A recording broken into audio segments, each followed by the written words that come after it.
Hello everyone, welcome to Textbook Super Coaching and I'm here your paper 1 faculty Preeti.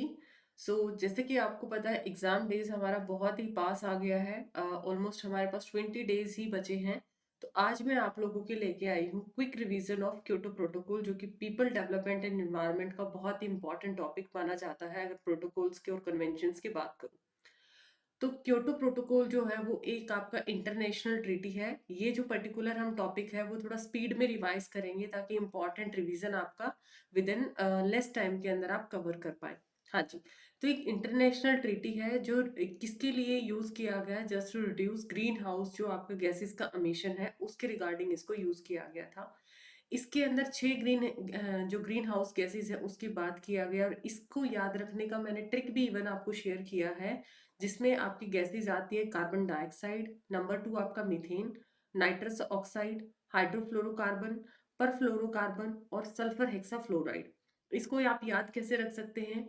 CM ने हाथ पर sulphur रखा, C for carbon dioxide, M for methane, Ne for nitrous oxide, Hath is hydrofluorocarbon, perfluorocarbon and sulfur your sulfur hexafluoride। तो सबसे important question तो यहीं से निकल के आ जाता है कि वो कौन से 6 ग्रीन हाउस गैसेस हैं, और दूसरा आपका किस तरीके से किस पर्पस के लिए इसको यूज किया गया just to reduce greenhouse gas emission. उसके साथ साथ ये कहीं ना कहीं जो यूएनएफ ट्रिपल सी आपका आता है उसी का एक्सटेंशन माना जाता है 1992 में जो यूएनएफ ट्रिपल सी था।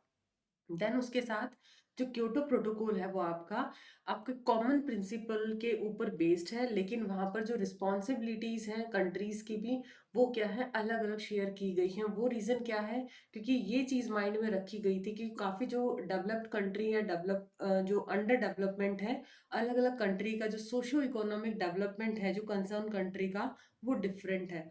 तो कुछ ऐसे भी कंट्रीज थे जिनका जो टारगेट थे ज्यादा ही उनका नेशनल एमिशन रहता था, तो बहुत सारी जगह पे कुछ फ्लेक्सिबिलिटी भी रखी गई है। तो इसी के साथ साथ जो पहला कमिटमेंट पीरियड है वो 2008 में शुरू हुआ और उसको 2012 में उसको एंड किया गया।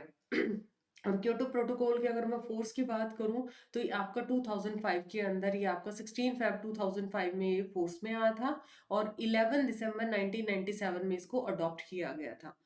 स्टार्टिंग में कंट्रीज की बात करूँ तो 84 कंट्रीज ने इसको क्या किया था, सिग्नेटरीज थे जो क्योटो प्रोटोकॉल है, लेकिन 192 कंट्रीज जो थे उसके पार्टी थे। जो पार्टी इसका नहीं है वो कौन कौन से कंट्री थे, लाइक कनाडा, एंडोरा इसका था, साउथ सुडान था, या फिर यूनाइटेड स्टेट ऑफ अमेरिका था। ये कुछ कंट्रीज थे जो कि इसका पार्ट नहीं थे, not the party to the Kyoto Protocol. इसी में एक कॉन्सेप्ट आ जाता है, दोहा अमेंडमेंट भी आ जाता है। जब फर्स्ट कमिटमेंट पीरियड था क्योटो प्रोटोकॉल का एंड हुआ, तो उसके बाद एक अमेंडमेंट और चेंज हुआ था, एक कैरिड आउट किया गया था क्योटो प्रोटोकॉल के अंदर। ठीक है, जो कि सेम अमिशन था, अमिशन रिडक्शन था टारगेट जिसके अंदर सेट किए गए थे सेकंड कमिटमेंट पीरियड के रिगार्डिंग। तो उसी पीरियड का जो रेंज था 2012 से 20 था, तो उसी के रिगार्डिंग उसी को क्या बोला जाता है, Doha amendment to Kyoto protocol. I hope this piece of information is useful for you. So do like this video, share this video with maximum friends so that वो भी इसका बेनिफिट उठा पाए, और चैनल को सब्सक्राइब करना मत भूलिएगा। वीडियो और ये क्विक रिवीजन कैसा लगा इसका कमेंट सेक्शन में फीडबैक जरूर दीजिएगा। Thank you so much once again guys.